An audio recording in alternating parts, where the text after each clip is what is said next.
আপনাদের এই যে ত্যাগের কথা যখনই বলছি, তবে একটু মন দিয়ে শুনুন। এই ত্যাগের পেছনে সব থেকে বড় অবদান আমরা জানি আমাদের ভগবান শঙ্করের, শিবের। আচ্ছা, সমুদ্র মন্থন দেবাসুর মিলে করেছিল কেন? সমুদ্র মন্থন কেন হয়েছিল? অমৃতের জন্যই তো সমুদ্র মন্থন হয়েছিল না? কিসের জন্য? অমৃতের জন্য। এই সংসারটা সমুদ্র, আর মন্থন মানে কর্ম বা চেষ্টা। তা আমরা এই সংসার সমুদ্রে কর্ম বা চেষ্টা করি কি পাওয়ার জন্য? বিষ পাওয়ার জন্য। কি পাওয়ার জন্য? অমৃত মানে সুখ বা শান্তি পাওয়ার জন্য। এই জন্য তো এত চেষ্টা, এত খাটাখাটি, তাই না? অমৃত পাওয়ার জন্য। ওরাও তেমনি সমুদ্র মন্থন করছে কিসের জন্য? অমৃত পাওয়ার জন্য। অমৃত পেয়ে অমর হবে, সুখী হবে। কিন্তু উঠল কি? প্রথমে কি উঠল? বিষ। সংকেত দিচ্ছে বাল্মীকি যে সংসারে যতই চেষ্টা করো অমৃত বা সুখ পাওয়ার আশা, এখানে বিষই আগে উঠবে। এখানে যতই চেষ্টা করো সংসারে, বিষই আগে উঠবে। উঠলো তাই। কিন্তু মজার কথা হলো, যারা অমৃত পাওয়ার জন্য মন্থন করলো তারা কেউ বিষ নিতে রাজি না। সংসারে সবাই সুখ নিতে রাজি, দুঃখটাকেও নিতে রাজি না। তো ওখানে ব্রহ্মা ছিলেন, দেবতারা ছিলেন, কিন্তু বিষ কেউ নিতে। আর সেই বিষের জ্বালায় যখন সবাই জ্বলছে, তখন এগিয়ে এলেন বিষ নিতে ভগবান শঙ্কর। অথচ উনি অমৃত চাননি। ওখানে ব্রহ্মা ছিলেন, বিষ্ণু ছিলেন, কিন্তু এগিয়ে এলেন কে? শঙ্কর এগিয়ে এলেন। আমাদের গুরুচাঁদ ঠাকুরকে ভগবান শিবের আবেশ বলা হয়। গুরুচাঁদ ঠাকুরকে ভগবান শঙ্করের আবেশ বলা হয়।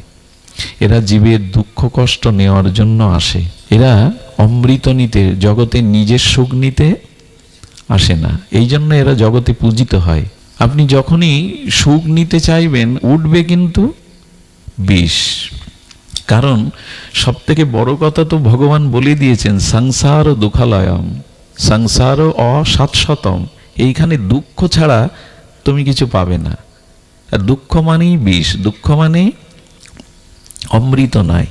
তো শান্তির আশায় অমৃত আশার এত ঘষাঘষি, এত চেষ্টা, এত মন্থন করছি রাত দিন, অথচ সেই দুঃখের বিষই আপনজনের লাঞ্ছনা, গঞ্জন, অপমান, কষ্ট এগুলিই পাচ্ছি।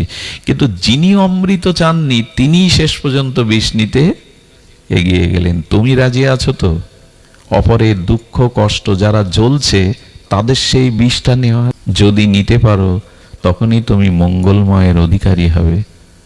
আমরা অন্যের সুখের বেলায় আছি, অন্যের সুখ নিতে রাজি আছি, দুঃখের ভাগ। এই জন্য তো আমরা মঙ্গলের অধিকারী হই না। ভগবান শঙ্কর সেই বিষ নিলেন, সকলকে সেই বিষের যন্ত্রণা থেকে মুক্তি দিতে বিষ গ্রহণ করলেন।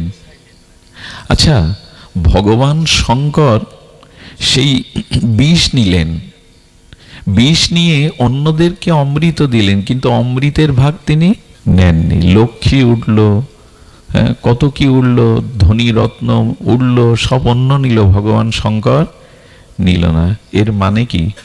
সংসারের অপরের দুঃখ কষ্ট বিষ যত নিতে পারবে, ততই তুমি মঙ্গলের অধিকারী হবে। ভগবান শঙ্কর এটি নিয়ে জগৎকে জানালেন, সংসারের বিষই উঠবে, তবে অন্যকে সুখ আনন্দ দেওয়ার জন্য বিষটা নিজে গ্রহণ করো। আচ্ছা, ওই বিষে মরল তো ভগবান শিব? ভগবান বলে না, ওই কালকূট বিষ মৃত্যু হওয়ার কথা, কিন্তু হয়নি, বরঞ্চ নীলকণ্ঠ নাম হয়ে গেল। কণ্ঠ একটি নাম পেয়ে গেলেন। আচ্ছা, বিষ কণ্ঠ পর্যন্ত ঢুকলো, গাল থেকে লাঞ্চে ঢুকলো না? যদি এই প্রশ্ন যারা তর্ক করে, তারা যদি বলে যে বিষ কণ্ঠ নীল হয়ে গেল, ওই বুকে ঢুকলো না, লাঞ্চে ঢুকলেই তো মরতো। বলে বুকে ঢুকবে না তো, বুকে রাম আছে, ভগবান থাকলে ওখানে বিষ যাবে কি করে? বুকে তো তার রাম আছে, পঞ্চমুখেই তিনি রাম নাম কীর্তন করছেন সর্বদা। শিব ঠাকুরের পঞ্চমুখে ভগবানের, তো ভগবানের নাম আর ভগবান অভিন্ন। ওইখানে ভগবান আছেন, তো বিষ কি করবে? হৃদয়ে ভগবানকে রাখুন, তার নাম, তার স্মরণ রাখুন, ওখানে বিষও থেমে যাবে। ভক্তদের দুঃখ দেখুন, ভরতের 14 বছরের দুঃখের কথা যদি ইনিয়ে বিনিয়ে বলি, আপনারা চোখে জল রাখতে পারবেন না। কিন্তু সেই ভরতই রামচন্দ্র বললেন, ভরতের ন্যায় সাধু এই জগতে আর নাই। ভরত সন্ত শিরোমণি, সাধুদের শিরোমণি। বৃন্দাবনের গোপীরা যেমন শ্রীকৃষ্ণের শ্রেষ্ঠ ভক্ত, তেমনি পুরো ত্রেতাতে ভরতের মতো এত ত্যাগী। আপনি অপরের দুঃখ নিয়ে যত অপরকে শান্তি বা অমৃত দিতে পারবেন, ততই আপনি ভরত হয়ে উঠবেন, ততই আপনি মঙ্গলের অধিকারী উঠবেন। ভরতের জন্যই তো রাজ্য নিল কি? সে তো বুঝতে পারত 14 বছরে, কিন্তু না, খালি পায়ে যাচ্ছে আমার কারণে প্রভু বনবাসে। মায়ের মুখ দেখল না 14 বছর, স্ত্রীকে নিষেধ করে দিল, আমার জন্য প্রভু আজ বনবাসে, জগৎলোককে আজ রাজ্য ছেড়ে বনবাসে, তুমি আমার মুখ দেখবে না। যদি কখনো ইচ্ছা হয় ওই নন্দীগ্রামে পাহাড়ের আড়াল থেকে তুমি আমার কুটিরটা দেখে আসতে পারো, আমি অযোধ্যাতেও থাকবো না, এখানে কোনো সুখ যেন আমাকে স্পর্শ, আমার কারণে প্রভু বনবাসে। এই ভাবনাগুলো শুনলেই হৃদয় নির্মল হয়। আর যারা আচরণ করে তাদের কি হয়? উনি যাচ্ছেন রথ ঘোড়া সামনে, প্রভুকে ফিরিয়ে আনবেন, উনি যাচ্ছেন খালি পায়ে। আচ্ছা, ভরতের পায়ে একটা কাঁটা ফুটলো, কাঁটা ফোটার সাথে সাথে ব্যথাটা তো ভরতের লাগার কথা, লাগান না? তখন রাম বলে চোখে জল আসলো। পাশে একজন প্রশ্ন করছে, কাঁটা ফুটেছে তোমার, রাম বলে কাঁদছো কেন? বলে, আমার জন্যই প্রভুর চরণ কমল এই পথ দিয়ে বনে গেছে, যেতে যেতে প্রভুর চরণে কাঁটা ফুটে না জানি কত। নিজের পায়ের কাঁটার ব্যথা উচ্চারণ করছে না, ভাবছে না প্রভুর চরণে কেমন বেজেছিল। ভগবানের জন্য পারবো তো এরকম ভাবনা ভাবতে? রাজ্য ছেড়ে দিয়ে নগ্ন পায়ে যাচ্ছে, আর বলছে নিজের পায়ের ব্যথাটা অনুভব করছে না, বলছে প্রভুর পায়ে কিভাবে বেজেছিল। যেখানে গঙ্গার তীরে এক রাত কাটিয়েছিল, ওখানে ভরত ওইখানেই কাটিয়েছিল মাটিতে। প্রভুর চরণ নিয়েই ফিরেছিল, পাদুকা নিয়েই ফিরেছিল। ওই পাদুকা নিয়ে কি করতো জানেন? মাটি কেটে কিছুটা মাটির নিচে শয়ন করত। মাটিটা 1-1.5 হাত কেটে ওর নিচে। একজন বলছেন, মাটিতে শয়ন করো রাজপ্রাসাদ ছেড়ে, কিন্তু মাটির নিচে ঘুমাচ্ছ কেন? বলো, আমার প্রভু তো শ্রীরামচন্দ্র, প্রভু যে শয্যায় থাকে সেই শয্যায় নিজের সেবক থাকা উচিত। কোনো বাড়ির কাজের লোক কি প্রভুর খাটে থাকে একসাথে? আমার কারণে প্রভু বনবাসে ভূমিতে শয্যা পেতেছেন, আমার কি ভূমিতে থাকলে মানায়? তাই 1 হাত মাটি কেটে প্রভু সম্মানের জন্য এখানে থাকতেন। প্রভু বনে ফল খায়, কিন্তু 14টা বছর দুধ আর ফল খেয়ে কাটিয়েছেন, কোনো অন্ন মুখে দেননি।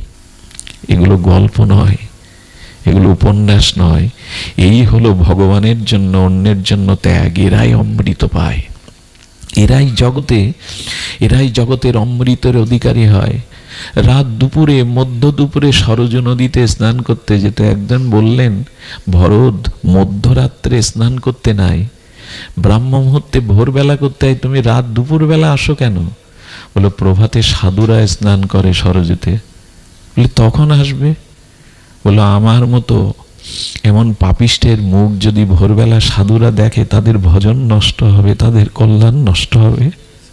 আমার কারণেই তো প্রভু আজ বনবাসে। কত বড় আত্মত্যাগ! আজ আমরা শুধু শুনেই গেলাম, আমাদের ভিতরে ভগবানের জন্য, গুরুদেবের জন্য ত্যাগ কোথায়? নিজের সুখ জলাঞ্জলি দেওয়ার মন কোথায়? চাইছি তো সব কেড়ে নিয়ে নিজে সুখী হতে, অন্যকে সুখ দেওয়ার চেষ্টা কোথায় আমাদের? তাছাড়া তো হবে না। আপনি লক্ষ্য করুন, লক্ষণ, ভরত, হনুমান, ভগবান শঙ্কর, যারা জগৎজীবের জন্য বিষ নিয়েছেন, ত্যাগ স্বীকার করেছেন, তারাই জগতে প্রণম্য, তারাই পূজার আসনে। কই আপনার দুর্যোধনের নাম কাউকে রাখতে দেখেছেন?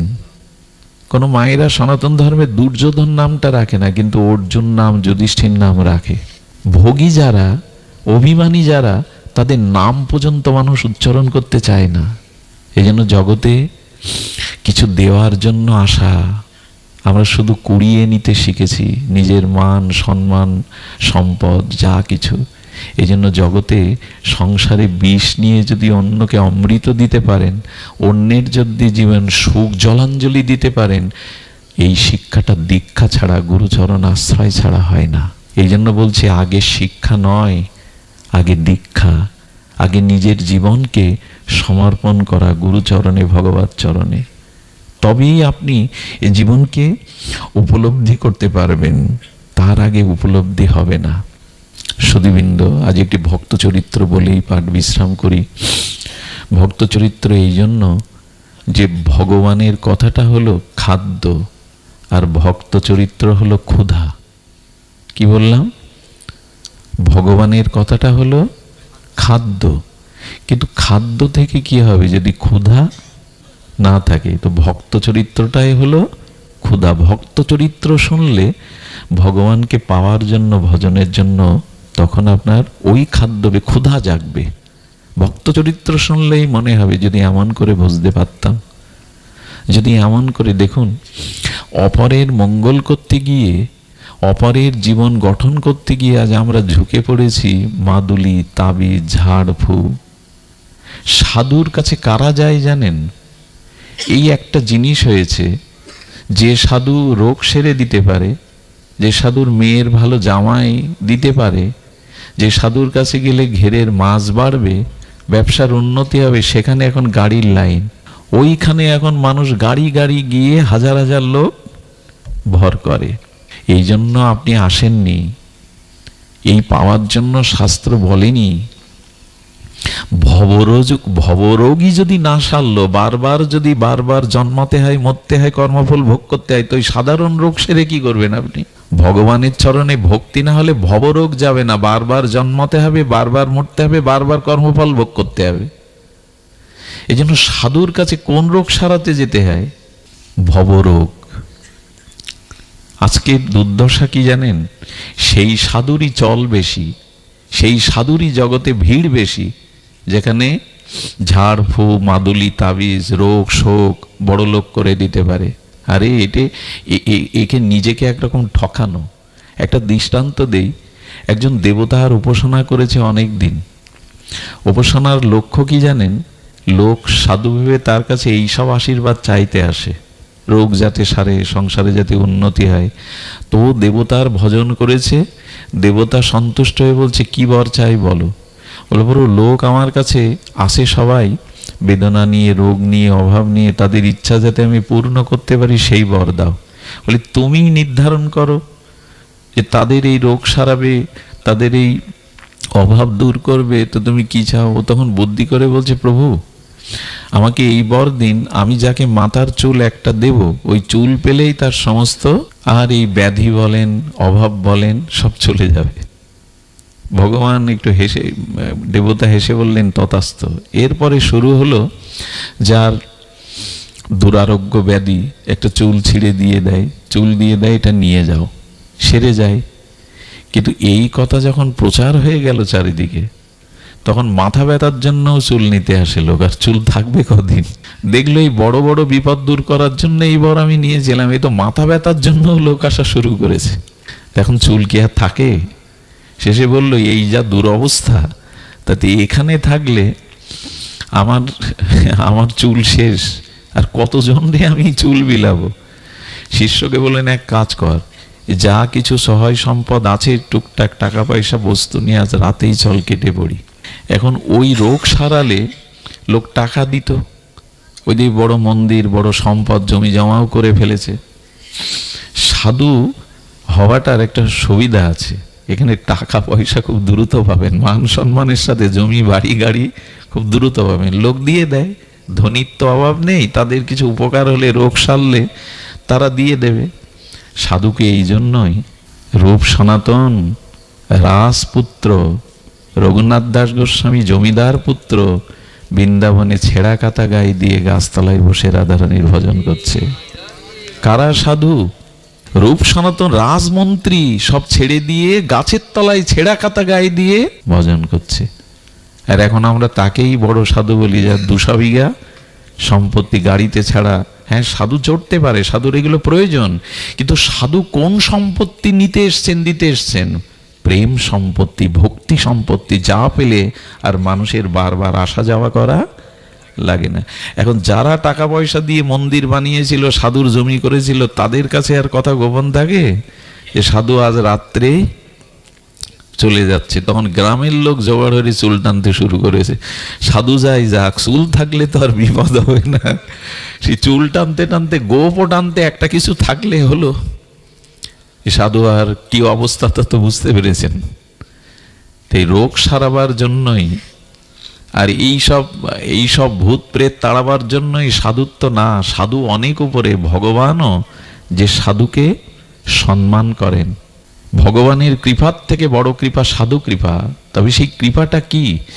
রাজার বাড়ি গিয়ে লাউ কুমড়ো চাইতে নেই, বঙ্গভবনে গিয়ে যদি দেখেন ভালো কচি লাউ হয়েছে, প্রেসিডেন্টের কাছে কি বলবেন আপনার গাছের লাউ দিন আমায়? রাজবাড়িতে গিয়ে রাজধন চাইতে হয়, সাধুর কাছে গিয়ে চাইতে হয় আমার যাতে ভগবানে ভক্তি হয়, যার দ্বারাই বারবার জন্ম মৃত্যু চক্র অভিশাপ থেকে আমি যেন মুক্তি পাই। আজ কাকে বোঝাবেন? একবার বুধাটায় আমরা সঙ্গ করছি, দেখি আমাদের এক ভক্ত বাদলদা বলছেন, দাদা একটু অনুমতি দিন। বললাম কেন? বলে গাড়ি দাঁড়িয়ে আছে, আমরা 10 জন মতো ঝিনাইদা যাব। ঝিনাইদা এক সময় ওই যে জল ফু দিয়ে রোগ সারত, তো বলছেন চলে নাম ছেড়ে ভগবান নামের থেকে উঠে যাচ্ছে। কদিন পরে শুনলাম সে ঝিনাইদা আর কাজ করছে না। এমনি করে তো কতই দেখলাম। এই জন্য এইসব তালে পড়বেন না। আপনার কর্মফলে যদি দুঃখ থাকে, ও ব্রহ্মাও এড়াতে পারবে না। দুঃখ রোগ শোক নিয়েই আমাদের এই জগতে আসা, এজন্য না যাতে চিরতরে ভগবানের চরণে ফিরে যাওয়া যায়, সেটাই চাইতে হয়। শেষে চুল থাকবে না, গোপও ছিঁড়ে নেবে। এই দুর্দশা আমাদের। এই জন্য বললেন সব থেকে বড় কবচ কি জানেন? যে কবচ রাখলে শত্রু ক্ষতি করতে পারবে না, সেই কবচের নাম শুনুন। পারলে এই কবচ গলায় আর হাতে বাঁধুন, সেটা সত্যের কবচ। এই কবচ রাখুন, সত্যমেব জয়তে। সত্যের জয় ছাড়া কখনো অসত্যের জয় হয়নি, হতে পারে না। দুদিন যা দেখা যায়। বেদ বলেছে সত্যমেব জয়তে, সত্যেরই জয় হয়। ওই কবচ হাতে রাখুন, সত্যই আপনার অস্তিত্বকে টিকিয়ে রাখবে, মাদুলি না, তাবিজ না। এই কথাগুলি এখন আমরা ওই যে অল্পতেই আমরা কিছু পেতে চাই। এই জন্য যারা ত্যাগ করেছে, ভরতের মতো, হনুমানজির মতো, লক্ষণের মতো, মা সুমিত্রার মতো, এদের সামনে ব্রহ্মাও মাথা নত করেন এদের আত্মত্যাগের কাছে। তো যে লীলাটি বলছি, এই লীলাটি বাড়ি থেকেই শুরু করুন, নিজের ঘর থেকেই শুরু করুন। লীলাটি বড় অপূর্ব, একটু ধ্যান দিয়ে শুনুন। শীতের সময় আপনাদের অনেক দূর থেকেও আসা, অনেকের অলসতাও আসছে, আমি নিজেও শ্রান্ত ক্লান্ত। তবে এই লীলাটি একটু মনোযোগ দিয়ে শুনুন, এটার পরে আমরা বিশ্রাম রাখছি। লীলাটি হলো ভগবানের একজন প্রিয় ভক্ত, তাকে সবাই আপনারা চেনেন, তার তত্ত্ব জানেন। ইনি হলেন গরুর। ইনি কে? গরুর। গরুর হলো ভগবানের বাহক, পক্ষীরাজ গরুর। এবং গীতাতে বিভূতি যোগে ভগবান বর্ণনা করতে গিয়ে বলেছেন, পক্ষীগণের মধ্যে আমি গরুর, মানে ভগবানেরই স্বরূপ। এটা একটা পাখি হয়ে, পক্ষীরাজ হয়ে ভগবানের অভিন্ন বিভূতি সম্পন্ন হলো কি করে? ভগবানকে বহন করেন গরুর। ভগবানকে এত বড় কৃপা কি করে হলো, সেই ইতিহাসটা একটু শুনুন, খুব ধ্যান দিয়ে শুনুন। প্রজাপতি দক্ষ, এই প্রজাপতি দক্ষের, ব্রহ্মার 12 জন প্রজাপতির পুত্র, তার মধ্যে দক্ষ প্রজাপতি একজন। এই দক্ষ প্রজাপতির 2টি কন্যা, একটি হলো আমাদের বিনুতা, আর একজন হলো কদ্রু এবং বিনিতা। এই 2 জন কন্যা। কিন্তু এই কন্যা কার হাতে সম্প্রদান করবেন? দক্ষ প্রজাপতির কন্যা বিনিতা এবং কদ্রু, এদের কার হাতে অর্পণ করবেন? খুঁজতে কশ্যপ, ঋষি কশ্যপকে পেয়ে গেলেন। ঋষি কশ্যপ যুগ যুগান্তর কল্পব্যাপী তপস্যা করছেন। দেখুন, দক্ষ প্রজাপতি নিজের কন্যাকে বিবাহ দিবেন, রাজাকে খুঁজতে পারতেন, ধনীকে খুঁজতে পারতেন, কিন্তু নির্ণয় করলেন তপস্বী সাধুকে। আজ আমাদের সমাজেও এরকম একটা অবস্থা, ছেলে কি চাকরি করে, কত টাকা আয় করে, এর উপরে নির্ভয় করে কন্যা দেওয়ার পরে 2 মাস যেতে পারে না, চোখের জল ফেলতে শুরু করে, অন্তর জ্বালা শুরু হয়, দহন শুরু হয়, শেষে ঘরও ছাড়াছাড়ি হয়ে যায়। দয়া করে একটি কন্যাকে সম্প্রদানের পূর্বশর্ত হলো কতটা মানবিক মনুষ্যত্ব গুণাবলী তার মধ্যে আছে, আর এটা মাপতে গেলে দেখতে হবে কতটা তার ভিতরে ভগবত ভজন, কতটা আদর্শিক ধর্মকে সে চরিত্রে মূর্ত করতে পেরেছে। কিন্তু ধার্মিক সন্তানদের, ধার্মিক ছেলেদের এখন তাদেরকেই 12টা বেজে গেছে। আমাদের ধর্মে কোনো যুবক যদি ধর্মকর্ম করতে শুরু করে, প্রসাদ পেতে শুরু করে, মালা তিলক নিতে শুরু করে, তা একটা উপাধি দিয়ে দেয়, ওর 12 বেজে গেছে। অন্য ধর্মের দিকে তাকিয়ে দেখুন, তাদের ছোটবেলা থেকে কেউ যখন ধর্মকর্ম করে তখন তাদেরকে শ্রেষ্ঠ মানা হয়, সম্মান দেয়া হয় সমাজে। আর আমাদের কোনো যুবক যদি একটু এগিয়েছে তো ওর 12 বেজে গেছে। এখানে একজনও যুবক নাই, এখানে এখন ওরা মোবাইলে, নেটে, রাস্তার ধারে, ক্যারামে ওখানে আছে, কারণ ওদের আমরা গড়তে পারিনি। পারিবারিক আদর্শ, ধর্মীয় অনুভূতি এখানে একজনও নাই। কি হবে? এই যে মেরুদণ্ড যার ভাঙা, সে সোজা হয়ে দাঁড়াতে পারবে না। যে জাতির যুবক যুবতীরা আদর্শ ধর্মমুখী নয়, এই জন্য তারা বিশ্ববিদ্যালয়ে পড়েও নষ্ট হয়, কলেজে পড়েও অন্য ধর্মে চলে যায়, আর কোডে উঠে বাবা মাকে অভিশাপ দিতে দিতে যায়, ওই ধর্মে আমি আর যাব না, ওই বাবা মা আমি চিনি না। এদের এই দুর্দশা হবে না তো কাদের হবে? এরা সন্তানদেরকে বিশ্ববিদ্যালয়ে পাঠিয়েছে, কিন্তু নৈতিক চরিত্র গঠনের জন্য ধর্মচর্চা বাড়িতে করেনি। গীতা ভাগবত এদের কাছে সাবজেক্ট না। এদের এই দুর্দশা ছাড়া কাদের হবে?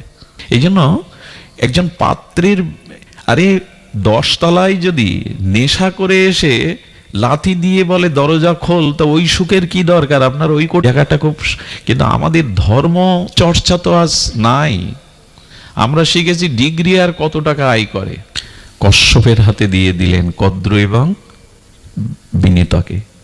কশ্যপ তপস্বী, বরণ করলেন বটে, গ্রহণ করলেন বটে, কিন্তু তার ভিতরে তো জগতের লালসা, ভোগ সুখ নাই। কশ্যপ ঋষিকে সেবা করলেন কদ্রু আর বিনীতা, 100 বৎসরের অধিক এইভাবে সেবা করলেন। আর নারীর জীবনে সর্বশ্রেষ্ঠতা, শক্তি, পতিব্রতা, কল্যাণ একমাত্র স্বামী সেবাতেই। শুনুন, মেয়েরা ব্রত করুক, তীর্থে যাক, দান ধ্যান করুক, কিন্তু যদি পতিব্রতা না হয়, পতিসেবা পরায়ণ না হয়, তবে অনেকের যুক্তি স্বামী ভালো না, স্বামী মনের মতো না, তো সে একদিকে আমি কি তার প্রতি ভালো ব্যবহার করব? আমি আমার এই ক্ষুদ্র জীবনে দেখেছি সতী নারী, তারা কি করে জানেন? অনেক মদ্য, মাতাল, অসুর, রাক্ষসকেও তারা সাধু করে তুলতে পারে। এই এই এই সেবা, এই শুশ্রূষা ক্ষমতাটা নারীর আছে। আমি আমার জীবনে আমি দেখেছি, পাশে দেখেছি যে সতী নারীর এমন ক্ষমতা, সে একটা অসুরকেও, মাতালকেও সাধু করে দিতে পারে। তবে কশ্যপ একটা কথা বলেছেন, মায়েরা অপরাধ নিয়েন না, বলছেন নারীদের মুখটা শরতের পদ্মের মতো শোভিত পায়। ওই মুখ দেখেই তো মানুষ মোহগ্রস্ত হয়। তো বলছেন, কশ্যপ বলছেন, মেয়েদের, মায়েদের মুখটা পদ্মের মতো, তবে শরতের পদ্ম আরো মধুময়, আরো সুন্দর। আর নারীর কণ্ঠস্বর, এটা যেন কর্ণে অমৃত বর্ষণ করে। ওই কণ্ঠেই কত মানুষ শেষ হচ্ছে, যন্ত্রের মাধ্যমে একটু কণ্ঠ শুনেই শেষ, তার অস্তিত্ব বিলীন। তাদের কণ্ঠটা মনে হয় কর্ণে অমৃত ঢালে। কিন্তু কিছু মনে করো না মা, ব্রহ্মা বলছেন তাদের হৃদয়টা ধালোয়ার তলোয়ারের মতো, ওরা সবকিছু কেটে খান খান করে দিতে পারে। সন্তান স্বামীকে হত্যা করতেও ওদের হৃদয়ের তলোয়ার বাঁধবে না। ব্রহ্মা বলছেন কি, দেখো জগৎ, কশ্যপ ঋষি বলছেন, ব্রহ্মাকে প্রশ্ন করা হলো, আপনি যে মায়েদের সৃষ্টি করেছেন, মুখটা শরতের পদ্মের মতো, কণ্ঠটা অমৃত সুধা ঢালে কানে, তার হৃদয়টা তলোয়ারের মতো করেছেন কেন? তো ব্রহ্মা বলছেন, দেখো আমি সৃষ্টি করেছি, অথচ মেয়েদের হৃদয়, মায়েদের হৃদয় আমিও খোঁজ রাখি না। ব্রহ্মারও অজানা মেয়েদের হৃদয়ের কথা। পুরুষের ভাগ্য আর নারীর মন, এ দুটো ব্রহ্মাও ঠিক ঠিক, আপনি আমি কি জানবো? তো এই ঋষি বিবাহ করলেন বটে, কিন্তু ওনার মোহ নাই। ওদের সেবা দেখে বললেন, আমি সন্তুষ্ট হয়েছি, আমি 1000 বছর তপস্যা করেছি, আমার কাছে তোমরা যা প্রার্থনা করবে আমি তোমাদের ইচ্ছা পূর্ণ করব, চাও। চাইতে কি হয় এটাও জানতে হয়। সাধুসঙ্গ না করলে, ভাগবত স্মৃতি না থাকলে আমরা ওই যে রাজার বাড়ি গিয়ে লাউ চেয়ে বসবো। কি চাইতে হয় এটাও জানতে হয়। কদ্র কি চাইলো জানেন? নারীর জীবনে সব থেকে বড় প্রতিহিংসা যদি অন্য নারীকে সহ্য না করতে পারা। নিজের আপন বোনও যদি সুখে থাকে, আর এক বোন যদি সুখে না থাকে, তার প্রতিও তার হিংসা হয়। নারীর এই প্রতিহিংসা পরায়ণতা সব থেকে বেশি, ছাড়িয়ে গেছে অন্যদের। কদ্রু ভাবলো আমি বিনতাকে পরাস্ত করব। এই জন্য আগে বর চাইতে গিয়ে বলল, আমি সহস্র নাগপুত্রের জননী হতে চাই। কি পুত্রের? নাগপুত্রের জননীর। সহস্র 100টা ডিম্ব দিলেন তপস্যার দ্বারায়। এইটাকে প্রতিপালন করতে রাখো, এর থেকে সহস্র নাগপুত্রের তুমি জননী হবে। বিনতাকে বলছেন, তোমার কি চাই? তুমি যা চাইবে দিতে পারি। বললেন, আমি 1000 না, 2টি পুত্র চাই। তবে সেই 2টি পুত্র যেন ওর 1000 পুত্রের থেকে শ্রেষ্ঠ হয়, ওর 1000 পুত্রের থেকে শ্রেষ্ঠ হয়। ধ্যান দিয়ে শুনুন, এগুলো কাহিনী না সুধীবৃন্দ, এগুলো গল্প কাহিনী এ জাতীয়ভাবে প্রচার করবেন না। ইউটিউবে অনেক সময় লেগে গল্প কাহিনী, এগুলো কাহিনী বা গল্প না, এগুলো আমাদের লীলা। ভগবত এবং মহতের আচার্যদের ঋষিদের লীলা। শুনুন, বিনীতা চাইল আপনি আমাকে 2টি পুত্র দেবেন যেন ওর 1000 পুত্রের থেকে তারা শ্রেষ্ঠ হয়। ওনাকে দিলেন 2টি ডিম্ব। কি হলো? বহু বছর পরে, অপেক্ষার পরে, ওই 1000 ডিম্ব থেকেই তো সন্তান আসে। শুক্রাণু না থাকলে সন্তান আসে? তো ওর থেকে 1000 নাক প্রকাশিত হলো, পুষ্ট নাক প্রকাশিত হলে আনন্দ ধরে না। আর তখন ওর মনে মনে হিংসা জাগলো, আমি আগে পুত্র পেয়েছি, ও তো বিনীতা তো পায়নি। এই যে বললাম নারীদের প্রতিহিংসা পরায়ণতা বেশি, বললো আমার সতীনের, সে 1000 পুত্র পেয়ে গেল, আমি এখনো একটা পেলেন না। ধৈর্য হারায় একটা ডিম উনি নখ দিয়ে যখন উন্মুক্ত করলেন, তখন ওর মধ্যে দেখলেন ওপরের অংশটা পরিপুষ্ট, হৃষ্ট পুষ্ট প্রকাশিত, কিন্তু নিচের অংশটা পুষ্টতা পায়নি, অপ্রকাশিত। এর নাম অরুর। এই অরুর অভিশাপ দিলেন, একটু ধৈর্য ধরতে পারলে না, একটু অপেক্ষা করতে পারলে না, আমাকে অর্ধেক অংশ অপুষ্ট রেখেই আমাকে জগতে প্রকাশ করলে সতীনের প্রতি হিংসার দ্বারা। তবে জেনে রাখো, যার প্রতি হিংসার দ্বারা আমাকে অপুষ্ট করে আমার অর্ধেক অঙ্গ বিকলাঙ্গ করে জগতে আনলে, ওই সতীনের কাছে তোমাকে দাসত্ব করতে হবে 500 বছর। তবে হ্যাঁ, যেহেতু তুমি মা, পরের ডিমটা এইভাবে ভেঙো না, ওর থেকে যে বেরোবে সেই তোমার এই দাসত্ব থেকে মুক্তি দিয়ে ভগবত চরণ পাইয়ে দেবে, সেই তোমার এই চরণ পাইয়ে দেবে। তবে অপেক্ষা করো। এক্ষেত্রে একটা কথা কিন্তু আমি আপনাদের হাত জোড় করে বলছি, যাদের শোনার কথা তারা এখানে নেই, তো কাদের বলবো? সেটা হলো, একটা ডিম্ব অসময়ে নিজের স্বার্থের জন্য কিছুটা নষ্ট করলো বলে এরকম ঋষির বিনীতাকে 500 বছরের দাসী হওয়ার অভিশাপ পেতে হলো। আর যারা গর্ভস্থ ভ্রূণ হত্যা করে গর্ভে, তাদের কি হয়? কয়েকটি মহাপাপের মধ্যে অন্যতম পাপ হলো গর্ভস্থ ভ্রূণ হত্যা করা। এটা এখন আইনও নিষেধ করছে, কিন্তু এতে জেনে রাখুন, যারা গর্ভস্থ ভ্রূণ হত্যা করে তাদের গর্ভের কোনো সন্তানের দ্বারা পিতৃপুরুষের শ্রাদ্ধ তর্পণ হয় না, এবং ওই অভিশাপে তার জীবনও অভিশপ্তময় উঠবে। সুধীবৃন্দ, আগামী জন্মে তিনি এই ভাগ্য হারিয়ে ফেলবেন। এই জন্য এই মহাপাপ থেকে মুক্ত থাকবেন, নিজেকে সংযত রাখুন। এই কথা যাদের জীবনে কাজে লাগবে তারা আসে না ভাগবতে। সুধীজন, এই জন্য অপেক্ষা করতে লাগলেন। অপেক্ষার প্রহর শেষে ওই ডিম্ব থেকে যিনি প্রকাশ হলেন, ইনি হলেন ভক্তশ্রেষ্ঠ গরুর মহারাজ। ওনার এত তেজ, দেবতারা প্রলয়কালে যে তেজ হয় অগ্নির, সেই তেজে যখন দেবতারাও ভীত সন্ত্রস্ত, তখন দেবতারা প্রার্থনা করছে আপনি আপনার তেজ একটু প্রশমিত করুন, নাহলে আমরা সহ্য করতে পারছি না এই তেজ। তপস্যার দ্বারা যে সন্তানের জন্ম হয় তাদের ভিতরে বিশেষ কিছু গুণাবলী থাকে। তপস্যার দ্বারা, সাধনার দ্বারা যে সন্তান জগতে আছে তারা বিশেষ কোনো গুণাবলী নিয়েই, কামের দ্বারা যারা আসে জগতে এরা দুর্যোধন হয়, কামের দ্বারা যারা আসে এরা দুঃশাসন হয়, পরের সতীসাধ্যের স্ত্রীর আঁচল টানে ভোরসভার মধ্যে। আর তপস্যার দ্বারা, সাধনার দ্বারা যারা আসে তারা হয় অর্জুন, তারা হয় যুধিষ্ঠির। এখন আমরা সন্তান আনি কিসের দ্বারা? তপস্যার দ্বারা, উপাসনার দ্বারা। সে গেছে চারিদিকে। এখন কিশোর গ্যাংদের দৌরাত্ম্য দেখলে আপনারা সমাজ ঠিক থাকবে না, কারণ আইনানুগ সংস্থাও চিৎকার করছে, তারাও আইন দিয়ে কিশোর গ্যাংকে দমাতে পারছে না। এই চিন্তা ওদের কোথায় এলো? এই কিশোররা এই জাতীয় অপরাধের চিন্তা কোথায় পেল? এদের জন্মটা ভোগের দ্বারা, কামের দ্বারা হয়েছে। এরা জন্ম থেকেই একটা উচ্ছৃঙ্খলতা নিয়ে জন্মেছে। এসব কথা কাদের বলবেন? ভাগবত মানে গড়াগড়ি, খিচুড়ি খাওয়া?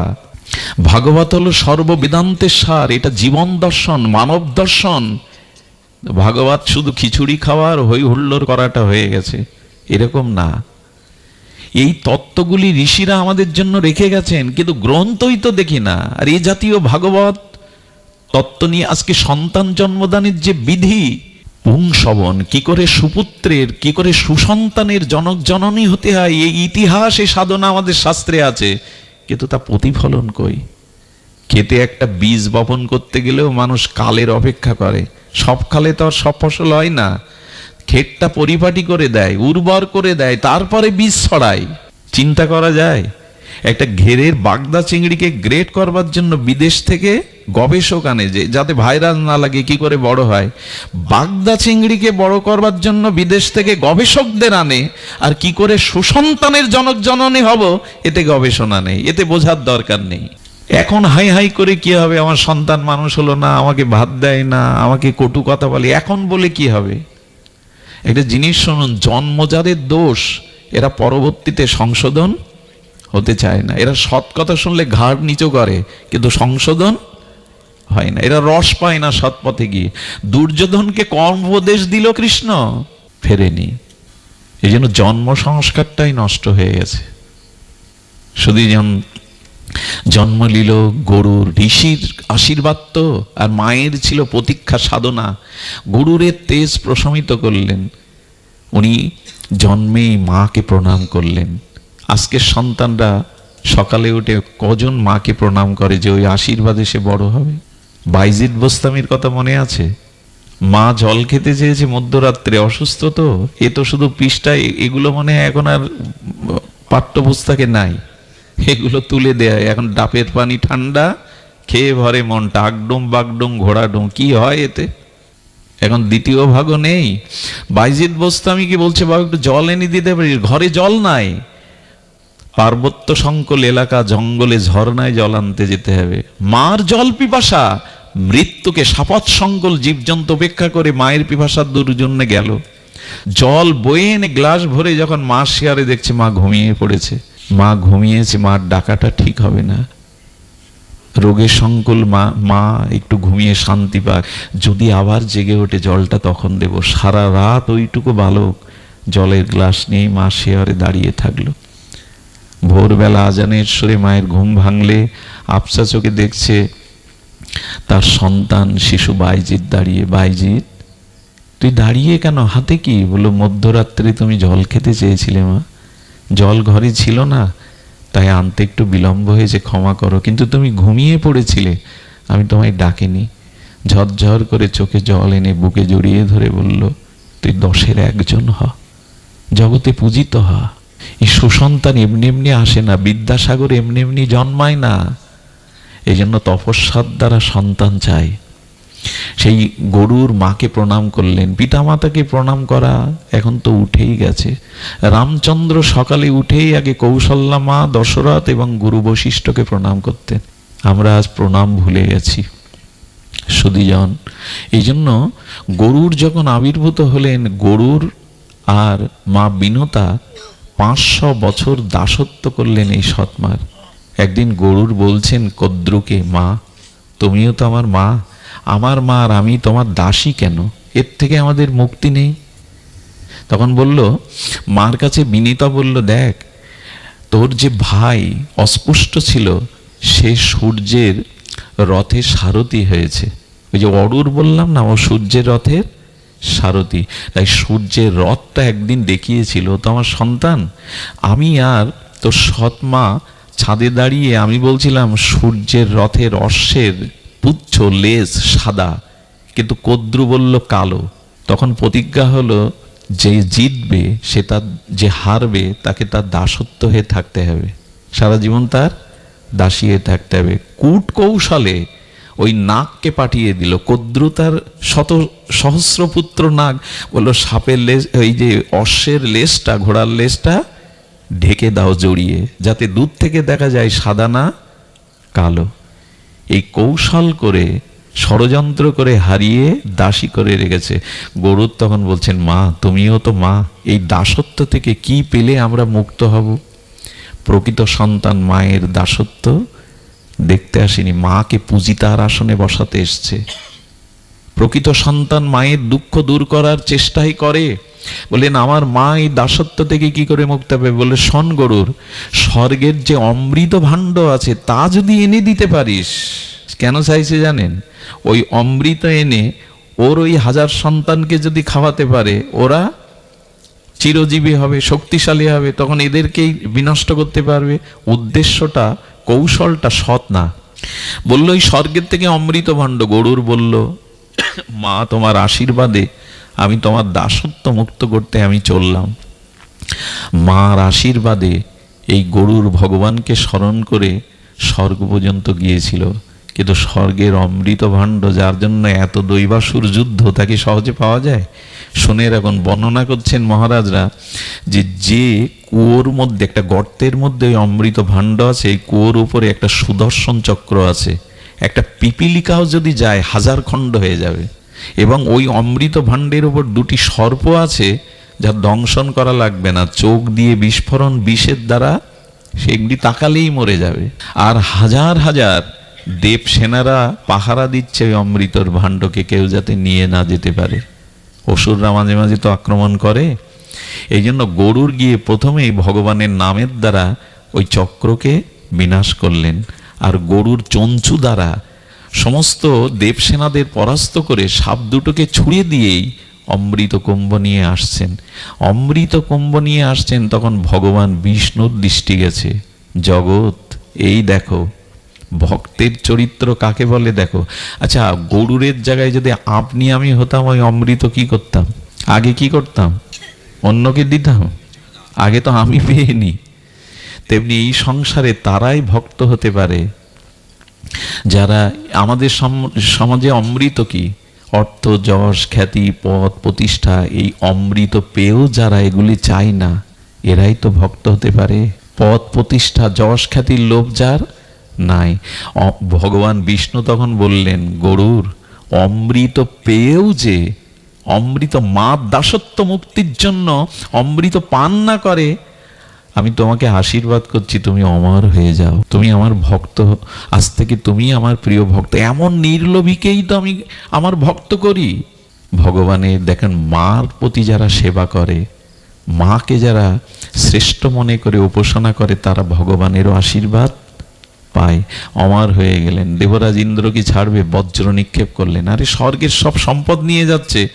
দেবরাজ ইন্দ্রের বজ্র এসে যখন আসলো, তখন বজ্র ক্ষতি করতে পারলো না। ভাগবত কি বলছে জানেন?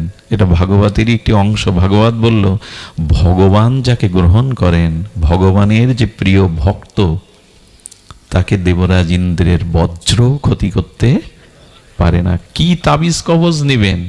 যার কাছে ভক্তি আছে, মাতৃভক্তি, ভগবত ভক্তি, ইন্দ্রের বজ্র পর্যন্ত তাকে, কিন্তু ইন্দ্রের বজ্র কখনো বৃথা যায় না। এই জন্য একটা পাগনা খসিয়ে দিলেন, এটা তো বৃথা যায় না। ওই অমৃত এনে যেখানে রাখলেন, ইন্দ্র বললেন, এত বড় ভক্ত কেউ আছে যাকে আমার বজ্র পর্যন্ত ক্ষতি করতে পারে না? তখন এসে বলছে, শক্তিমানের কাছেই তো সবাই ধরা দেয়। বললেন, আজ থেকে আমি তোমার সখা বা বন্ধু হয়ে গেলাম। দেবরাজ ইন্দ্র বন্ধুত্ব করলেন একটা কারণে।